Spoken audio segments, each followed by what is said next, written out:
Labas vakaras.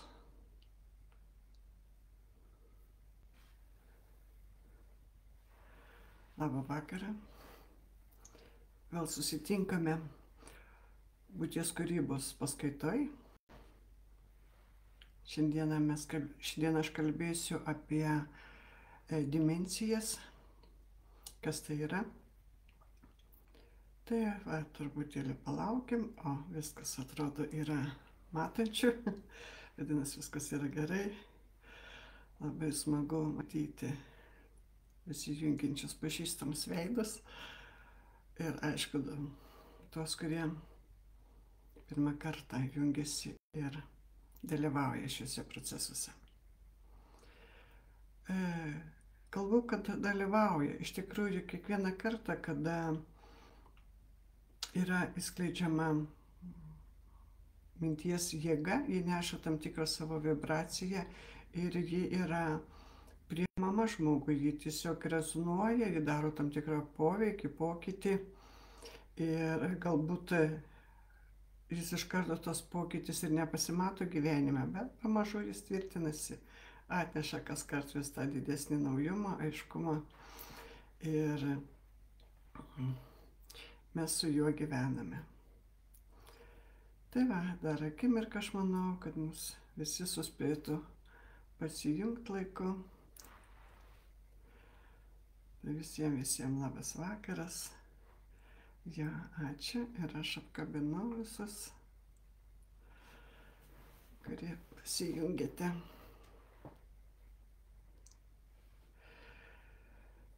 Vis galvoju, kai kada pakankamai dažnai savo mokymo procese kalbu apie tai, kaip kinta mūsų realybė, kaip kinta mūsų gyvenimo principai, kokie jie yra nauji. Kai kada atrodo, tarsi labai paneigiam tuos senus dalykus, bet iš tikrųjų viskas yra taip paprasta, viskas yra labai savaime suprantama.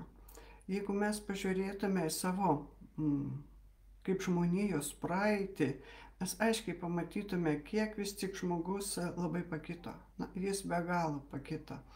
Ir vadinasi, jis ir toliau kinta. Nėra taip, kad žmogus imtų ir sustotų ir daugiau niekas jame nevyktų ir nesikeistų.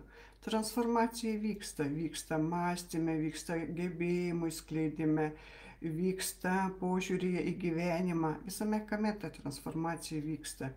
Ir tiesiog dabar ji vyksta daug greičiau, mes labiau mąstom, mes labiau išjaučiam, daugiau laiko skiriam savo analizai, vadinasi, galime pagreitinti tą supratimą, kaip reikėtų gyventi, ką reikėtų daryti, ko nedaryti. Tarsi mes galime patausoti savo laiką tiems dalykams, kas mums patinka, kas mums yra svarbu, kai ko drąsiai atsisakant, ko nereikia daryti, nebereikia daryti. Tiesiog žinios leidžia mums lengviau, greičiau patirti save naujume. Tiesiog patirti naujume. Ir šiandieną būtent pokalbis yra apie nuolatinį realybės pasikeitimą. Ir kaip ta realybė keičiasi mums atsiveriant arba suaktyvinant savyje tam tikrus savo sąmonės lygmenis ir įskleidžiant pagal tą sąmonę tam tikrą realybės lauką. Jeigu praeitoj pamokoje kalbėjau apie tai, kaip apie sąmonės lygius, apie vidinį sąmonės kanalą, tai antroji mūsų dalis yra mūsų išorinė sąmonė, mūsų išorinės sąmonės laukas, realybės laukas, o tai yra kitaip pavadinama dimensija. Ir kiekviena mūsų sąmonės forma, ji išskleidžia tam tikrą dimensiją. O ta dimensija, ji turi savas savybės, savas galimybės, tam tikras tiesas, tam tikrus dėsnius. Ir kada jos tarpusavį persipina, tiesiog į mūsų gyvenimą įneša daug naujų atspalvių. Ir taip yra nuolat.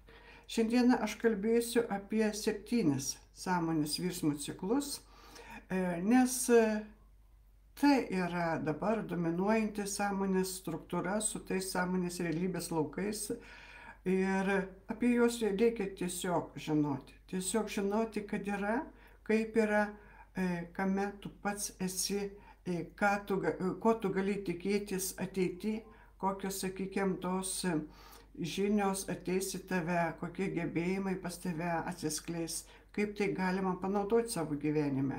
Ir kaskart žengiant į nuolatinį savęs virsmą, ugdymą, nuolat patiri vis kitą tą dimensiją. Tai va, žodžiu, mes savo energetinėje struktūroje, sistemoje turime 7 esminės čakras, kurios yra įsidėsčiusios tiesiog per mūsų stuburą, mūsų tam tikram lygmenyje. Ir ji iš tikrųjų atspindi tam tikrą mūsų realybės lauką ir atspindi mūsų veikiančią, dominuojančią sąmonę tą akimirką. Tai va, kuom tai yra svarbu? Tarkime, kada mes grįžtame prie to pirmykščio žmogaus, iš tikrųjų jo erdvėje būtent ir veikia ta pirmoji dimensija, aktyviausiai veikia. Kitos dimensijos galim pavadinti, kad buvo snaudančios, tarsi nesuvoktos, nesuprastos ir neįaktyvintos. Jeigu mes to nesuvokėme, to nėra mūsų realybės lauke. O kai jau pradedam suvokti, suprasti, tai vis labiau ir labiau tai, kas suvokiam, ir įsilieja į mūsų gyvenimą. Ir taip tas aš, būdamas pirmykščiai savo formoje, žinoma, labiausiai vadovavausi tom, kad kaip man išlikti tai žemiškoje aplinkoje, kaip būti saugiam, kaip turėti ką pavalgyti ir patenkinti savo aistras. Tai va tokia pirminė ta mūsų paskirtis, mūsų suvokimas apie gyvenimą, tai būtent ir išskleidžia užfiksuota ir pirmoji čakrui. Ir dabar šiame laikotarpyje, žinoma, veikia tos dimensijos visos, jos persipinusios, bet reikia pasižiūrėti, kuri labiau dominuoja. Tarkime, jeigu tu žmogus esi labai įsitempęs, labai nervingas, galbūt tavo požiūris yra į gyvenimą labai įsitempęs toks. Tada taip, tau yra visų svarbiausia būti išlikime, būti savo tam tikram labai kategoriškai savo nuomonėje, savo pasirinkimuose, galbūt labai valdomam aistrų ir tiesiog tokių, sakykime, charakterių, kuris nėra labai paslankus ir pralaidus kitom energijom. Tai va taip, žodžiu, ta mūsų pirmoji dimensija. Bet iš tikrųjų tai yra gyvybinis čakra, kuri atsakinga už mūsų visą gyvybę, už mūsų gyvybę, už mūsų kūno gyvybę, kad mes galėtumėm veikti, galėtumėm patirti ir leisti kitom savo sąmonėm tiesiog egzistuoti. Ir toliau eina mūsų antroji dimensija, antroji čakra, kuri išskleidžia realybės lauką, naują dimensiją, kuri, sakyčiau, labai ilgą laiką arba netgi tam tikrais vystymosi ciklais būdavo dominuojanti. Antroji čakra, kaip aš sakau, gyvena mūsų širdis ir protas, gyvena mūsų ego. Mes iš tikrųjų tada jau susitelkiam tai, kaip mes turim gyventi savo toj žemiškoj kasdienybėje, kokios mūsų yra tos paskirtis. Aš norėjau tik dar pabrėžti, kad, tarkime, kai kalbėjau apie žemiškąją sąmonę, tai yra apie kūno sąmonę, kuri tikrai atspindi toj pirmoji dimensija, yra emocinė sąmonė ir mentalinė sąmonė.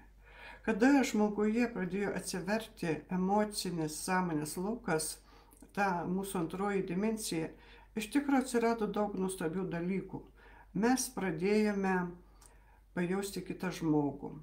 Aš čia sakau taip vaizdžiai mes, nes gali būti, kad mes gyvenam tame laikotarpyje. Atsirado tam tikras prieraišumas, atsirado tam tikra globa, noras rūpintis, atsakomybė. Tai vadinasi, ta dimensija išskleidė labai kitokį tą požiūrį į patį gyvenseną.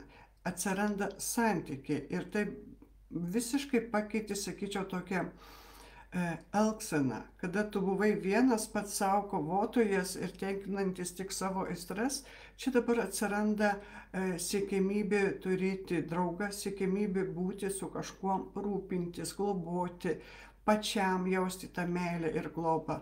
Tai va ta emocinė sąmonė įskleidė labai tokią gražią galimybę žmogui patirti jausmus. Vėliau, žinoma, ir ne tik, kad vėliau, bet tai pamažu, kaip aš sakiau, turi savo pliusų ir minusų.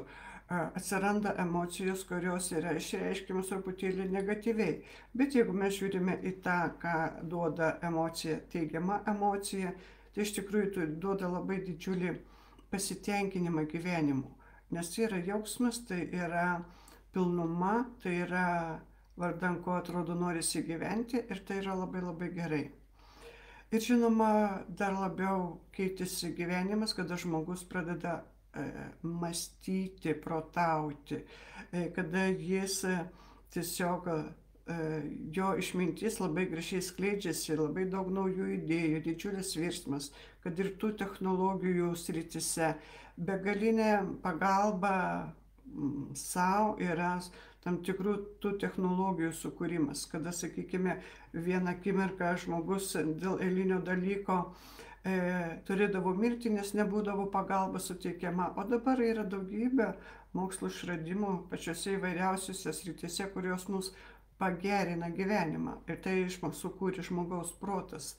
Tai ir vėl kokia didžiulė sritis naujų galimybių atsirado, naujų gebėjimų, nes atsirandančios, sakykime, naujos darbo sąlygos skleidžia tam tikrą žmogaus naują gebėjimą, jis turi mąstyti, analizuoti, kurti, jam skleidžiasi naujos idėjos. Tai žodžiu, vėl ta realybė užsipildo labai tokių didžiulių gražių naujų dalykų.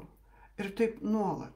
Ir taip nuolat mes augame, mes patiriame save vis toje srityje, kur atrodo, nemanėm, kad net ir yra tas sritis.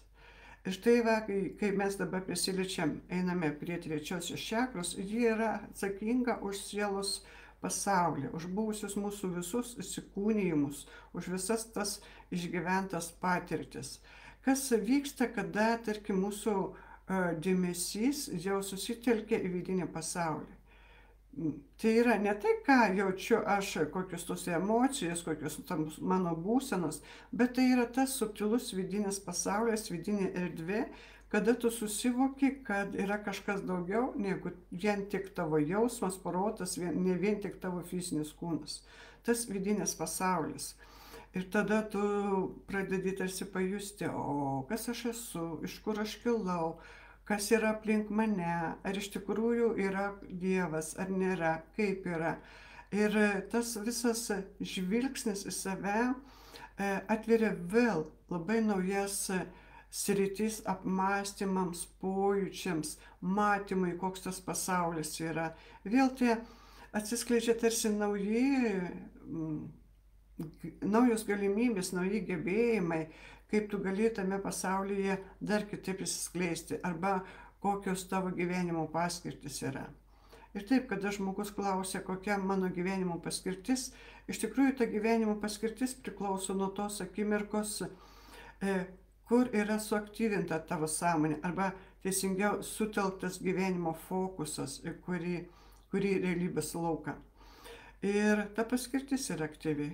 Vieną akimirką galbūt tavo paskirtis yra užauginti medį, užauginti vaiką, o galbūt kitą akimirką tavo paskirtis yra labai tarnauti žmonijai, padėti jai, o galbūt bus paskirtis suvokti visai kintantį pasaulį.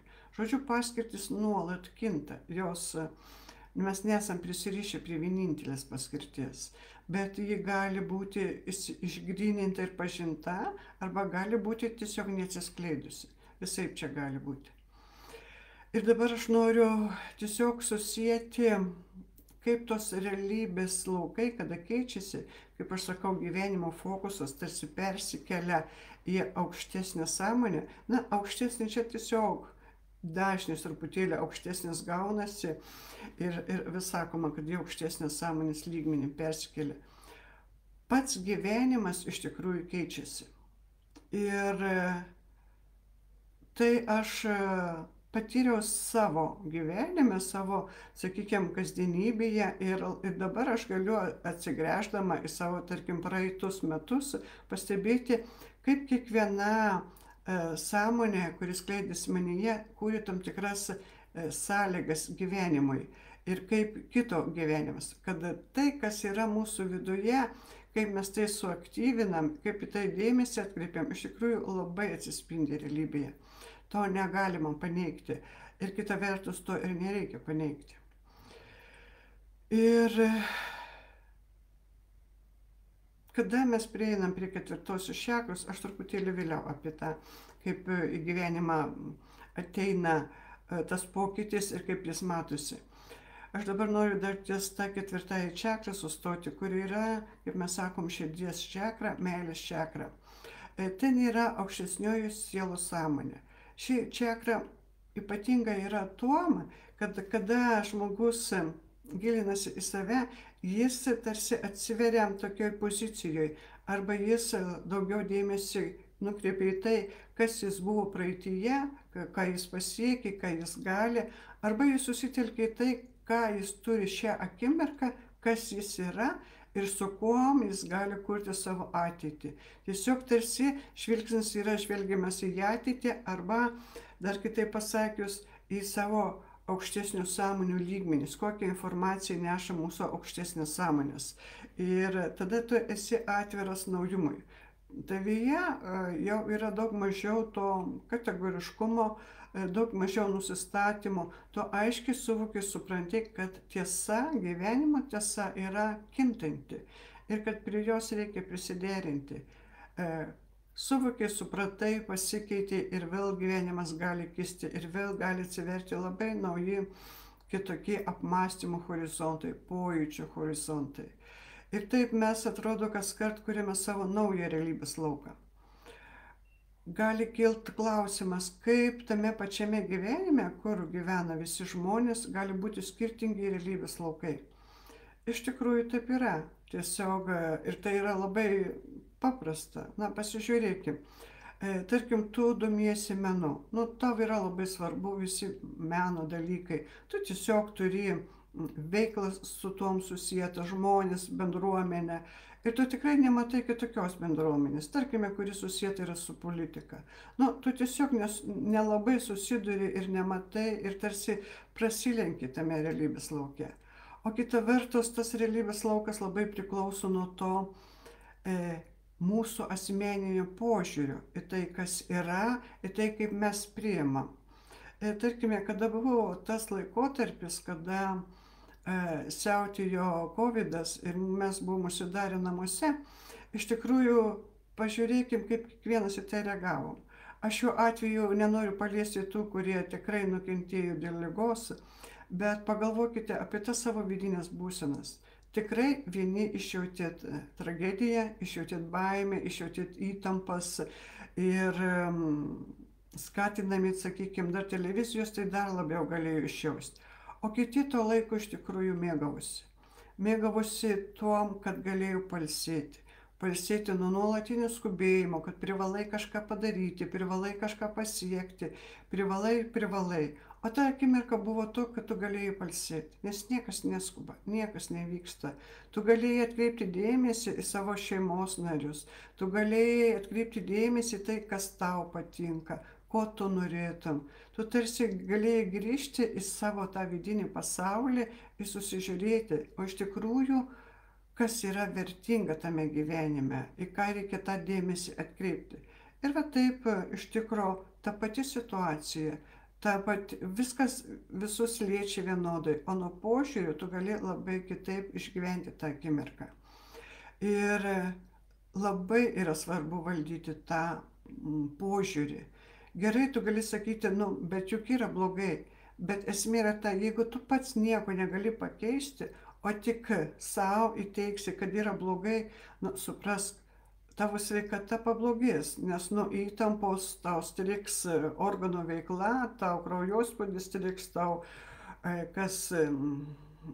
daug dalykų gali viduje strikti ir iš nieko tu susikuri iš tikrųjų tragediją. Ir natūraliai, tikrą tragediją, nes tu įsivarai savo ligą. Žodžiu, labai daug kas priklauso nuo mūsų asmeninių požiūrių, nuo mūsų minčių. O toje ketvirtoje čakroje iš tikrųjų skleidžiasi begalinė mūsų meilė, mūsų besąlyginė meilė, mūsų gebėjimas skleisti atjautą žmogui kitam, gražus prisilietimas prie suvokimo, kas yra kūrėjas.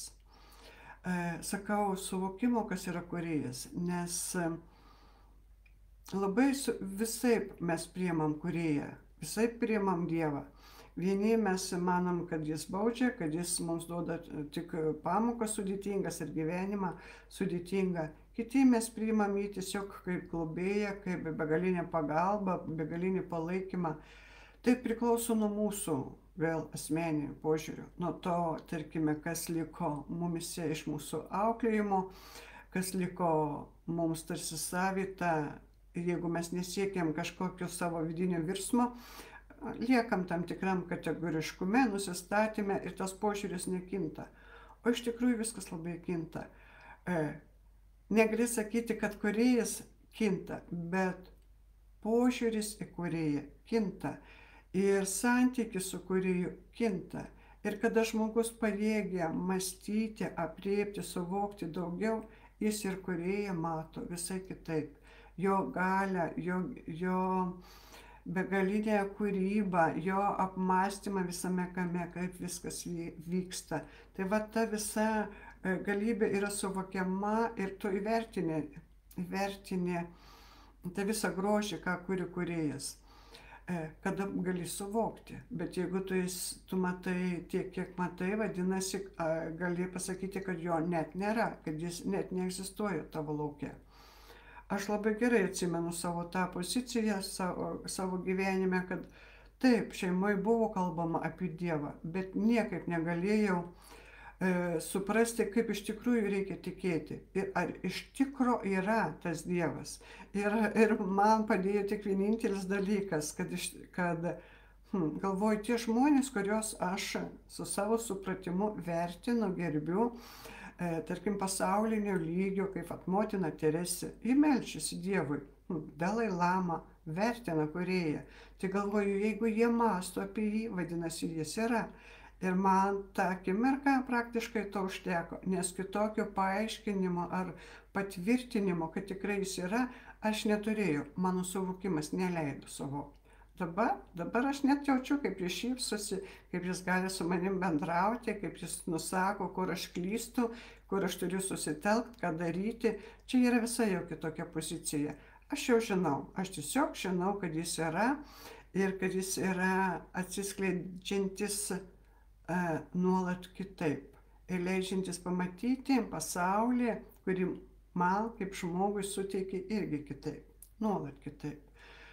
Ir viskas vėl priklauso nuo to, kokiame sąmonės lygmenyje veiki, kiek išlaisvinta tavo sąmonė yra. Ir labiausiai iš tikrųjų kūrėjas jautėsi tada, kada skleidėsi penktoji čakra, kaip aš sakau, pakylėtojų sąmonė. Na tai yra pats nuostabiausias momentas, kada su ta sąmonė patiri kūrėją, jausminė forma. Žinoma, kada skleidžiasi ta sąmonė, penktoji čakra, atsiranda santykis arba priėmimas subtilaus pasaulio. Tu pradedi jį užfiksuoti savo gyvenime. Tiesiog pradedi užfiksuoti. Pirmiausia, žinoma, žmogus yra labai skirtingas ir jis gali visaip užfiksuoti. Jis gali užfiksuoti per matymą, per pojūtį, per vidinį žinojimą. Kai kada gali girdėti tiesiog, kad kažkas kažkur kambarį sušnara, kad tarsi prisiliečia, tarsi apkabina. Žodžiu, visaip galima. O galima tiesiog per gyvenimo įvykius, kada tu kažką darai, veiki ir tu matai, nu va, kaip viskas gerai susidėliojo dienoje. Nu, aiškiai matai, kad tai buvo įtaka kažkieno iš neregimo pasaulio, kad viskas taip tikslingai ir gerai susidėlioja. Žodžiu, gali matyti tiesiog per gyvenimo įvykius, o gali ir turėti tą tokį vidinį matymą, vidinį pajautimą. Ir tada atsiranda bendrystė, atsiranda suvokimas, kad gyvenimą, kurį kartu su subtiliuoju pasauliu, kad tai yra neregimi draugai, neregimi akiai mokytojai. Nors jeigu kalbėti apie tą vidinį regėjimą, jie tampa regimi. Apie subtilaus pasaulio bendrystę aš padarysiu kitą atskirą pamoką, nes tai man labai svarbu, nes tai pakeitė mano gyvenimą ir tai nuolat keičia. Ir štai taip mes pasiekime savo šeštąją čakrą, kur yra mūsų aukščiausia sąmonė, kuri išskleidžia 6D realybės lauką ir kuris patirti ir suvokti, aukščiausią sąmonę gali patirti ir suvokti, bet kad galėtum gyventi tame 6D realybės lauke, iš tikrųjų yra daug sąlygų. Tas sąlygas tai yra susitvarkymas su savo mintim, su savo emocijom, mokėjimas įvaldyti savo vidinės būsenas, atlaisvėjimas nuo kategoriškumo, nuo tam tikrų įpročių elgsenos, nuo sugebėjimų stebėti, kas vyksta aplink tave.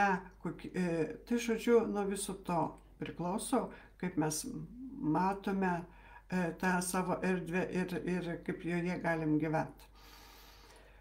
Visokių buvo čia mano gyvenimo kuriozų, kada tarsi siekimybė įskleisti tą 6D, bet aš supratau ir žinojau, aišku, kad su savo vidinė jėga, asmeninė vidinė jėga, asmeniniu įdirbiu negaliu aš įskleisti 6D, bet su kūrėjo pagalba tai buvo įmanoma. Žodžiu, bet mes dabar iš tikrųjų labiausiai gyvename tame 4D. Kada mes tarsi jau suvokiam, yra vidinis pasaulis, yra sąmonė ir toje bendrystėje su subtiliuoju pasauliu mes jau arba su neregimuoju pasauliu, mes iš tikrųjų galim pradėti kurti truputėlį kitokią gyvenseną. Ir net nežiūrint į tai, ar mes subendraujam su subtiliuoju pasauliu ar ne, bet mumise skleidžiasi tam tikra ramybė, stabilumas, harmonija, mes jau mokam įvertinti savo laiką, mes jau suprantam, ko galime atsisakyti, kad paliktume su savo mintimis, su savo apmąstymu. Žodžiu, tai yra realybė, kuri skatina mus iš tikrųjų išeiti iš tam tikro negatyvumo. Labiausiai yra sudėtingiausia iš tikrųjų. Aš manyčiau, kad visų sudėtingiausia yra suaktyvinti tą aukštesnę sielos sąmonę ir išeiti iš 3D erdvės. Nes ta 3D erdvė, 3 dimensijų erdvė, ji tokia yra sunki, ji tokia kaip klampynė su savo negatyvumu, su savo aštriom emocijom, su negatyviom mintim. Žiūrėk, tik leisk savo, nors akimirką blogai pagalvoti kažką, ir įsisuka tos mintis nevaldomos. Arba jeigu kažkas tave truputėlį emociškai užkabina, tu visai pamiršti, kaip dieną praleisti, kaip į kūrybą išeiti. Niekas tau jau nepadeda, nes tu esi toje emocijoje. Tada tenka kažkaip susijimti save rankas ir pakeisti poziciją, nebemastyti apie tai, kas tave tą akimirką žeidžia. Nes kovojant dar labiau įsiveli. Geriausia yra paimti kitą poziciją. Aš savo gyvenime, kada noriu save atstatyti, iš tikrųjų pakylėtojų valdovų laiškai man visada padėdavo sugrįžti į save, susibalansuoti save ir išlikti savo tiesoje. Ir aš žinau savo kainą tų pokalbių, kuriuos dabar vedu ir darau, nes žinau, kiek bus žmonių, kurie to nepalaiko, su tom nesutinka ir žinau, kiek reikės vidinės jėgos susitvarkyti ir išlikti savyje, savo tiesoje, kad tai yra tikra, kad aš taip gyvenau ir gyvensiu ir jeigu man reikės pagalbos, aš ir vėl grįšiu prie savo knygų, paskaitysiu ir jos mane atstatys.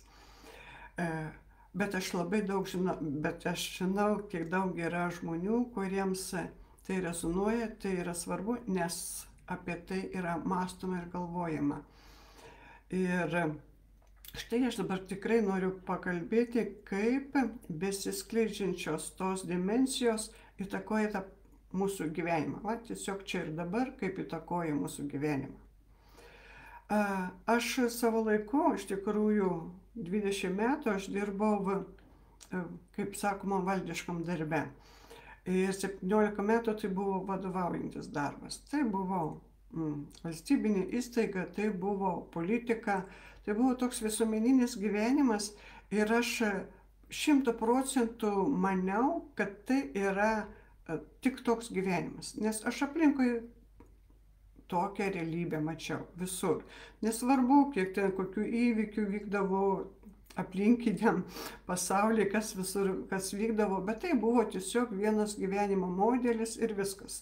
Ir aš neturėjau suvokimo ir supratimo, kad yra kažkoks kitoks pasaulis. Žinoma, aišku, kad ten per televiziją parodydavo ekstrasensus, žinoma, aš žinojau, kad yra būrėjai, kurie gali kažką išburti, bet man jie nerezonavo ir aš nelabai susivokiau, kas tai gali būti.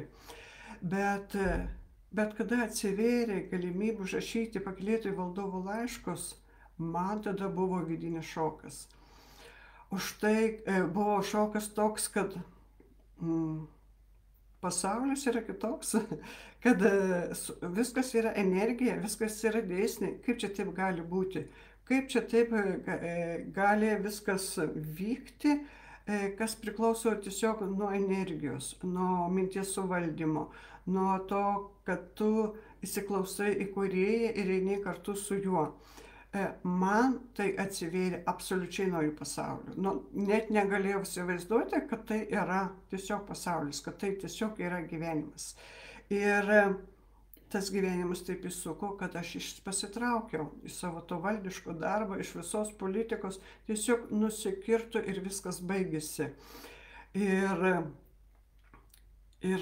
tiesiog ramiai išėjau į tą naujumą. Kas manęs laukia tame naujume, aš nežinojau, bet aš vidum žinojau, kad gaištu laiką, dirbdama ten, kur dirbu ir patirdama tai, ką patiriu. Ir aš išėjau ir aš dabar suprantu, kad būtent tada, tarkime, tuos 20 metų aš gyvenau savo 3D pasaulyje. Jis man patiko, jis man buvo geras, viskas ten buvo puiku, gerai, kol netėjo akimirka pojūčio, kad jau pradedu laiką leisti be reikalo. Gyvenimo laiką leisti be reikalo. Kad kažko aš nepatiriu ir neišgyvenu, nes nuolat išgyvenu tos pasikartojančius dalykus. Ir tada aš įėjau į tą savo vidinį pasaulį, užduodama klausimą, o kas esu aš, kas iš tikrųjų yra tas gyvenimas ir kaip aš jaučiaus būtent tą, sakykime, gilios senatvės akimirkoje, kiek aš patyriau ir ko aš nepatyriau. Aišku, kai tu nežinai, tai tavo širdis neskauda, bet kada tavo viduje pradeda prabudinėti naujas suvokimas ir supratimas, tu aišku suvoki ir žinai, kad kažką reikia daryti. Ir taip, kai susiaktyvino, sakykime, mano 3 čakra, atėjo tas atgarsis į mano 4 čakrą ir tada aš išėjusi iš darbo, prasidėjo visai ta kita veikla. Pradėjau aš pastebėti, kaip iš tikrųjų, aš jau išeidama iš darbų, aš jau tas akimirkas rašiau pakylėtojų laiškus, aš juos jau įtekstindavau, į kompiuterį rašydavau, nes viskas buvo ranka rašoma. Ir aš pradėjau pajausti, kaip tos energijos teka, kaip jos tarsi kažkaip paliečia žmogų, gali gydyti. Ir taip atsirado visai kita pozicija gyvenimo. Atsirado įėjimas į žmogų, į žmogaus energetinę lauką, jo nuskaitimas, pakoregavimas. Tai man atsivėrė visai tas kitas naujas supratimas apie žmogų ir tai, kad tu gali matyti. Man pačiai buvo be galo keista, kad aš galiu suprasti, nes man, tarkime, prieš 2-3 metų tai atrodė buvo nesuvokiama, o dabar imama ir aš galiu suvokti ir suprasti.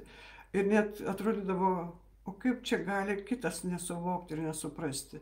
Iš tikrųjų gali, jeigu neatsiveria tas gebėjimas ir negali suvokti, juk man tiek metų apie tai net minties nebuvo. O po to atsirado ir būtent dabar, kad aš stebėjau, aš suprantu, kad kada išsiskleidė ketvirtoji dimensija, ketvirtasis realybės laukas, iš tikrųjų situacija gyvenimo keičiasi. Tu išeini į visai kitas darbo sąlygas, tavyje atsiveria naujos galimybės ir nauji gebėjimai, ko anksčiau negalėjai paneigti. Nes tai atsiveria ir tai tu pats patiri. Tau kitas žmogus gali sakyti, tai tiesa, netiesa, bet kada tu pats asmeniškai patiri, nu tai yra tavo gyvenimo dalis, tavo realybė, na ir tai yra tau svarbu.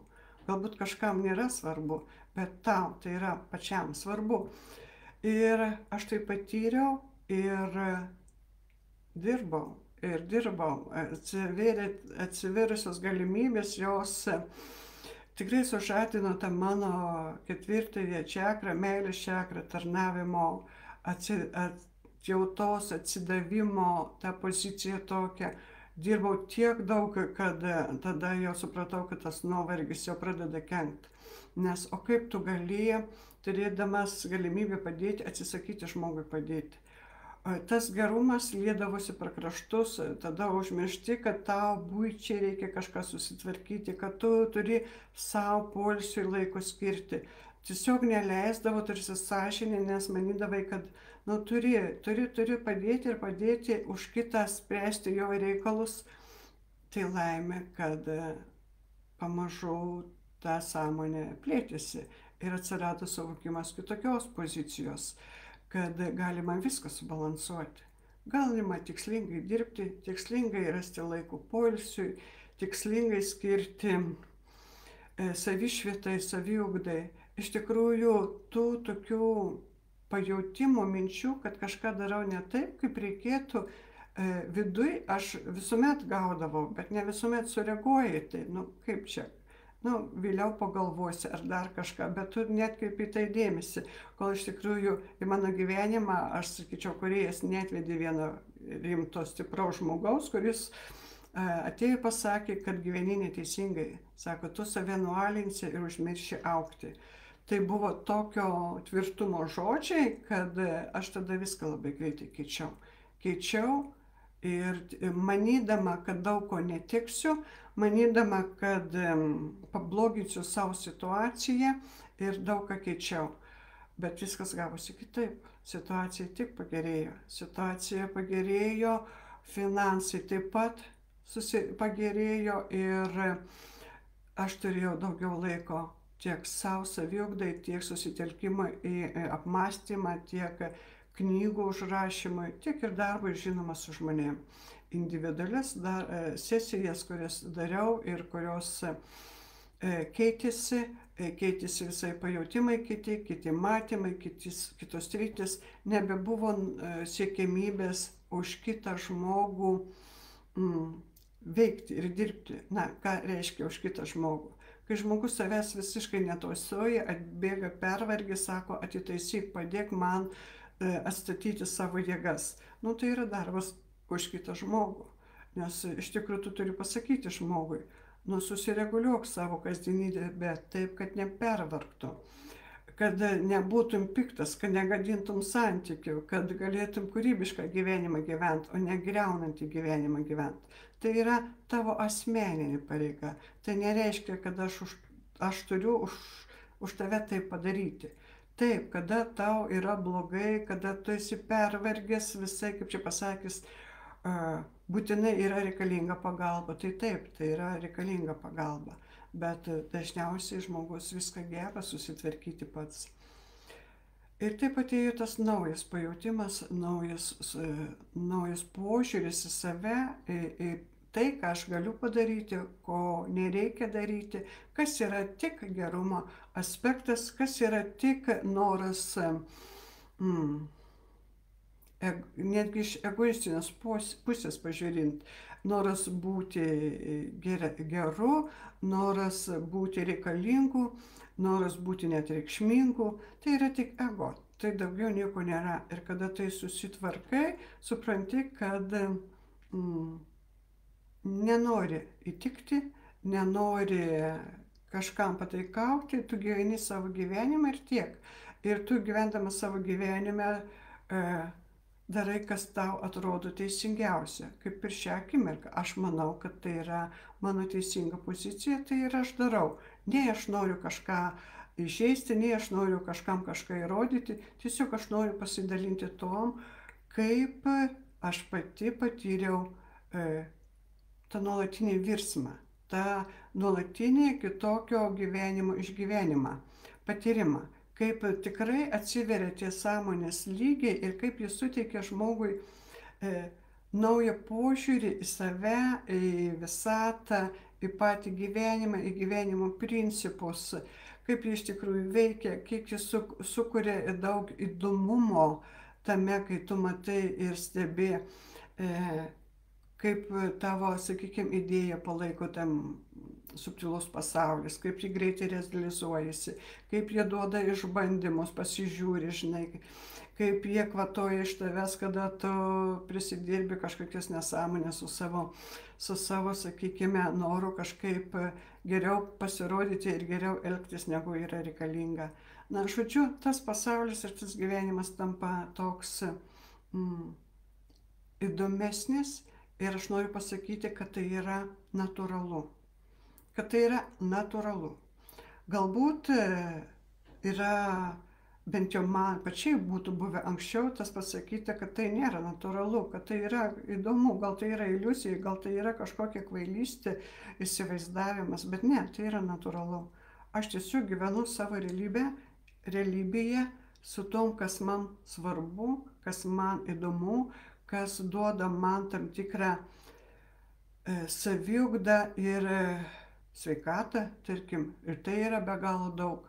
Ir kas duoda galimybę bendrauti su daugybė nuostabių žmonių, kas duoda galimybę savo laisvalaikį turėti įdomų.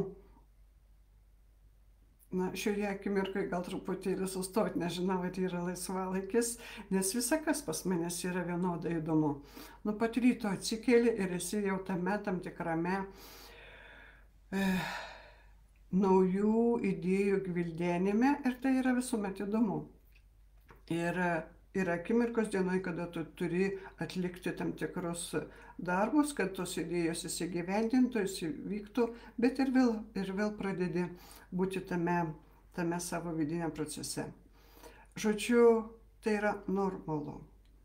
Aš sakau, yra nenormalu gyventi pyktyje, nenormalu yra gyventi neapykantoje, nenormalu yra apkalbėti ir juoktis iš kitų, nenormalu yra gyventi savo pavydo ar trūkumo jausme. Tai yra nenormalu. Normalu yra būti sveikam, būti laimingam, būti harmoningam. Tai yra normalu. Ir kada aš atsimenu tokią akimirką, kada dar iš tų laikų, kada darydavau sesijas asmeninės, mama sako, tai normalu apšaukti vaiką. Aš manau, kad nenormalu yra apšaukti vaikų. Tai nes mamos pyktis, mamos negera emocija energetiškai vaiką tiesiog sužeidžia ir jo energinis laukas jau įsiderina. Liga, virusas ar dar kažkas jį gali momentaliai užpulti. Ir tada tikrai mums nereikia kaltinti blogo oro ar kažko tai iš aplinkos, jeigu tu namuose, kuri griaunančią energiją, jeigu tu neleidai harmonizuotis, susibalansuoti vaiko energiniam laukui, kada jis grįžta iš mokyklos, iš darželio, kur, sakykime, yra daug žmonių, daug visokių energijų ir jeigu tu dar namuose nesukuri harmonijos, tada kas tada vaiką gydys.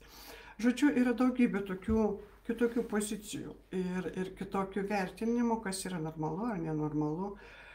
Ir gal kažkam nenormalu bendrauti su subtiliuoju pasauliu. Man dabar tai yra normalu ir net iškart jaučiasi, kaip šypsus ir sako, jo, normalu. Žodžiu, mes patys renkamės, kiekvienas savo asmeniškai, kas mums normalu, kas nelabai, bet man norisi labai pasakyti, kad tikrai tie sąmonės mūsų lygiai, tie 7 sąmonės klaidos etapai padeda pažinti labai kitokį pasaulį, labai kitokį savo asmeninį pasaulį. Tu tiesiog per tos metus gali išgyventi daugybę patirčių, gerų patirčių daugybę. Ir tave užaugina, išugdo. Ir tu gali sakyti, kad per mėnesį tu patiri kelių metų, tarkim, tokį greitį pačių įvairiausių įvykių, situacijų, tave taip augina. Ir tai yra iš tikrųjų įdomu. Ir kada aš dabar kalbu apie naują sąmonės struktūrą, tai yra tik todėl, kad viskas nuolat keičiasi. Kaip mes, kaip žmogus iš pirmykščio žmogaus labai kitom ir skleidėsi nuolat sąmonės. Ir dabar skleidžiasi tos sąmonės lygmenys, mūsų sąmonės lygmenys, kurių egzistavimo mes nesuvokėm. Mes nemanėm, kad yra. Ir gyvendami taip, kaip gyvendami, net nemanėm, kad galėtume pažinti arba būtų reikalas pažinti. Bet o kodėl nepažinus? O kodėl nepatyrus? Jeigu jau yra galimybė patirti save dar kitokesniam naujume ir būti dar didesniam savo gyvenimo įtakotojui, kada tu su savo įvaldytom mintim, su savo vidiniam įvaldytom būsenom, jausmais, tu gali tikrai įtakoti savo gyvenimą. Ir ne tik įvaldant mintis ir jausmus, bet ir perprantant, kad pasaulis yra sukurtas iš energijų ir kad tas energijas galima truputėlį sutelkus dėmesį sutelkti į veikimą arba išskaidyti, kad tai neveiktų. Žodžiu, tai yra taip pat naujos žmogaus galimybės, nauji veikimo horizontai, kuriuos mes galim patirti. Tiesiog nuolat žmogui plečiant savo sąmoningumą, pagreitis suvokimo jis didėja ir didėja. Ir tas naujumas su didžiuliu pagreičiu įsisuka į mūsų gyvenimą, į pokytį. Žinoma, yra akimirka, kada tu pajauti tam tikrą griūtį, tam tikrą atsisakymą kažko. Na, kad, sakykime, jeigu pasitraukiau iš to valdiško darbo, tai buvo tam tikra griūtis gyvenimo, tai buvo griūtis stabilumo. Bet jis išnešė visai kitokią poziciją ir vėl viskas harmonizuojasi, viskas gerai. Kada ateina vėl kažkas, vėl kažko tarsi netinki, vėl yra tam tikra griūtis. Bet ta griūtis yra seno griūtis. Tai, kas tau trukdė, o ne tai, kas tave augina. Ir kaip pasakau, tikrai gali būti taip, kad griūtis nuneša ir tam tikrus santykius, nuneša tam tikrus patogias tavo gyvenimo pozicijas. Na, nuneša, bet tu sukuri kitas, sukuri naujas ir vėl viskas yra gerai. Tai taip, žodžiu, norisi pasidalinti, kad jūs tiesiog žinotumėte, kad gali būti ir kitaip. Ir kad gali tavyje skleistis kaskart nauja tavo vidinė jėga, vidinės galimybės, vidinės naujos paskirtis, suvokimai, kas turėtų būti svarbu tavo gyvenime. Žodžiu, būkime atviri pokyčiai, būkime atviri naujom tiesom. Pramastykim, nesvarbu, kur jūs klausytumėtės kokių naujų tiesų, pramastykit, įsiklausykit, kažką atmesit, kažką priimsit. Visada žinokite, kad jūs patys esat atsakingi už savo erdvę, už savo minčių erdvę, kad į ją neitų netikslinės mintis, kad tiek tavo paties, tiek aplinkos patausok savo minčių lauką. Na, neleis, tarkim, žinioms nuolat užkišti tavo mintis tam tikrom neigiamom žiniom, dar kažkas. Čia yra tik pavyzdys. Žodžiu, saugokim savo erdvę, stebėkim patys, spręskim, ką mes norim priimti, ko mes nenorim priimti. Bet leiskim savo bent jau pamastyti ir pagalvoti, kiek tai man svarbu ir kiek tai gali veikti mano gyvenimą. Ir jeigu manau, kad veikia tinkamai, tada eini ir veiki. Aš kaip juokavau, kad kol aš nesuvokiau, kaip tikėti kūrėju, man užteko, kad juo tiki kiti tie, kuriuos aš gerbiu. Ir jeigu tau asmeniškai dar nepavyksta pajausti to subtilaus pasaulio, to bendrystės su subtiliuoju pasauliu, ar nepavyksta suvokti, kas yra besiskleidžianti sąmonė, na, tikėk, tikėk, nes aš tai kalbu iš savo patirties. Gal tau to užteks, o gal ir neužteks, čia, kaip sakau, kiekvienam.